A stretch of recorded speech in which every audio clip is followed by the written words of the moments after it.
In just 27 days, U.S. policy on Iran shifted dramatically, from diplomatic frustration to military escalation, and then back to negotiations. But this wasn't just a rapid sequence of events. It raises a bigger question.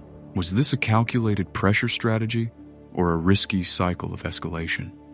The turning point came on February 27th, when Donald Trump publicly signaled frustration with ongoing negotiations with Iran, talks largely centered on its nuclear program and regional influence. But no, I'm not happy with the way they're going. Just one day later, the situation escalated sharply.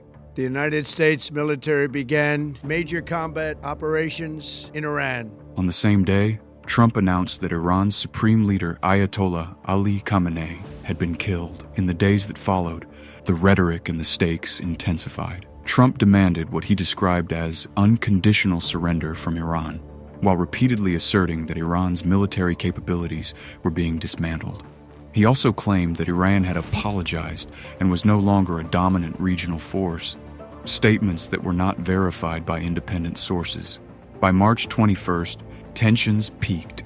Trump issued a 48-hour ultimatum: reopen the Strait of Hormuz, or face potential strikes on critical infrastructure. At this stage, the risk of a wider regional conflict had significantly increased. Then, just as rapidly, the tone shifted.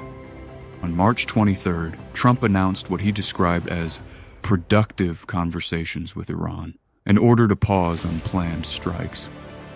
They want peace. They've agreed they will not have a nuclear weapon, et cetera, but we'll see. You have to get it done, but I would say there's a very good chance. By March 26th, he pointed to what he framed as goodwill gestures, including allowing oil tankers to pass through the Strait of Hormuz. Trump argued this shift reflected the impact of U.S. pressure, but analysts remain divided. Was this a successful coercive strategy or a volatile escalation that risked spiraling out of control?